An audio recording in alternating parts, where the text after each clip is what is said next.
जय हिंद साथियों, आप सभी का फिर से एक बार हार्दिक स्वागत है आपके अपने YouTube channel GS with JS पर। मेरा नाम जितेंद्र सिंह शेखावत है और मैं वर्तमान में सहायक लेखाधिकारी के पद पर कार्यरत हूं शासन सचिवालय जयपुर में।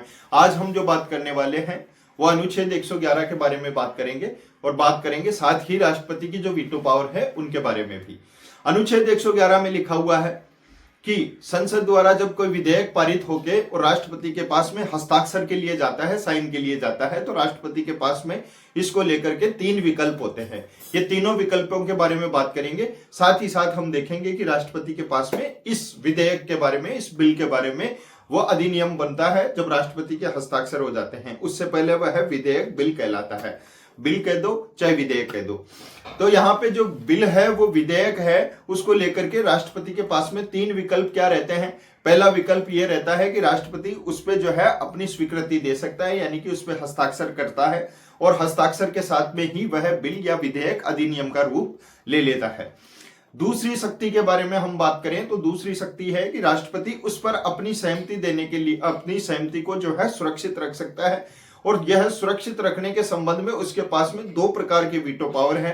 पहला वीटो पावर जिसको हम आत्यंतिक वीटो पावर कहेंगे और दूसरा वीटो पावर जिसको हम पॉकेट वीटो या जेबी वीटो कहेंगे। आत्यंतिक वीटो में यानी कि बिल पे स्वीकृति सुरक्षित रखने के संबंध में 2 वीटो पावर है। पहला आत्यंतिक वीटो पावर और दूसरी है जेबी वीटो पावर या पॉकेट वीटो पावर। आत्यंतिक वीटो पावर का मतलब यह होता है कि राष्ट्रपति को जब मंत्रिमंडल या फिर मंत्रिपरिषद किसी विधेयक पर यानी कि संसद से पारित होकर आया है, इसका मतलब है कि उस पर राज्यसभा और लोकसभा ने सहमति दे दी, लेकिन मंत्रिपरिषद उसके बावजूद मना कर देती है राष्ट्रपति को साइन करने के लिए, हस्ताक्षर करने के लिए, तो राष्ट्रपति जो है इस बिल पे हस्ताक्षर नहीं करता है और इसी के साथ में वह जो है बिल या विधेयक वहीं पे समाप्त हो जाता है। इसको हम कहते हैं आत्यंतिक वीटो।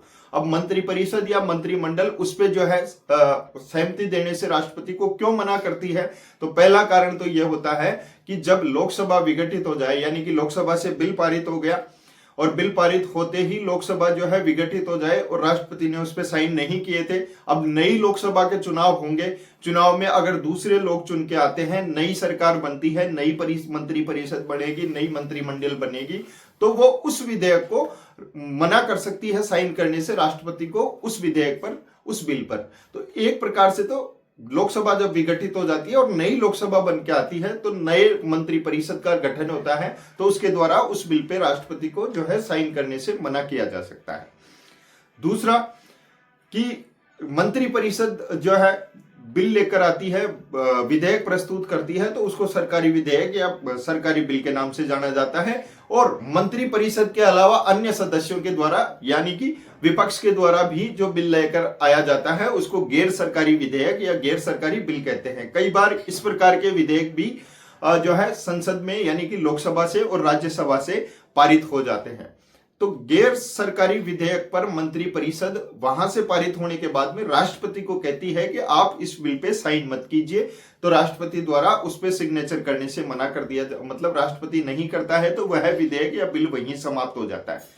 इस प्रकार आत्यंतिक वीटो में राष्ट्रपति मंत्रिपरिषद या मंत्रिमंडल की सहमति पर ही साइन या हस्ताक्षर उस बिल पे नहीं करता है और वह बिल वहीं पे समाप्त हो जाता है। दूसरे प्रकार की निर्णय सुरक्षित रखने की जो राष्ट्रपति की पावर है उसको हम वीटो पावर जो है पॉकेट वीटो के नाम से या जेबी वीटो के नाम से जानते हैं। इसमें बिल चाहे सरकारी विधेयक हो चाहे गैर सरकारी हो, जब राष्ट्रपति को लगता है कि इस पर सहमति अभी दिया जाना, फिलहाल दिया जाना जल्दबाजी होगी, तो कई बार राष्ट्रपति उस बिल को अपने पास में रख लेता है, ना तो उस पर स्वीकृति देता है, ना संसद को पुनर्विचार के लिए लौटाता है, ना ही उसको खारिज करता है, बल्कि अपने पास में अनिश्चित काल के लिए रोककर बैठ जाता है। तो इस प्रकार जो है वह विधेयक अधिनियम पारित होने से तब तक रुका रहता है जब तक राष्ट्रपति उस पर अपनी सहमति नहीं दे देता। इस प्रकार का जो है वीटो जेबी वीटो या पॉकेट वीटो के नाम से जाना जाता है। तो आत्यंतिक वीटो, एब्सोल्यूट वीटो और जेबी वीटो या पॉकेट वीटो में आपको अंतर समझ में आ गया होगा। अब तीसरा विकल्प जो राष्ट्रपति के पास में होता है वो ये होता है कि स्वीकृति दे दे, पहला विकल्प। दूसरा विकल्प कि वह जो है या तो अपने जो है उसको समाप्त कर दे बिल को, या फिर जो है जेबी वीटो का प्रयोग करते हुए अपने निर्णय को सुरक्षित रखे, उस पर कोई निर्णय नहीं ले।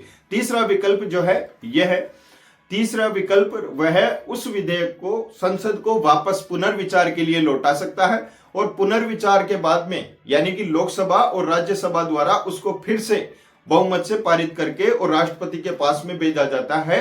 तो राष्ट्रपति जो है उस बिल पे अब साइन करने के लिए बाध्य है दूसरी बार, अर्थात दूसरी बार उसको हस्ताक्षर करने ही पड़ेंगे।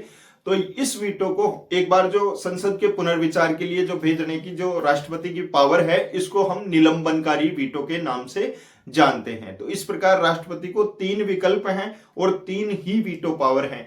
3 विकल्प, या तो बिल को स्वीकृति दे सकता है, अपने निर्णय को सुरक्षित रख सकता है, पुनर्विचार के लिए भेज सकता है। 3 प्रकार के वीटो कौन से हैं? आत्यंतिक वीटो, जेबी वीटो और जो है निलंबनकारी वीटो। तीनों के बारे में हमने देख लिया।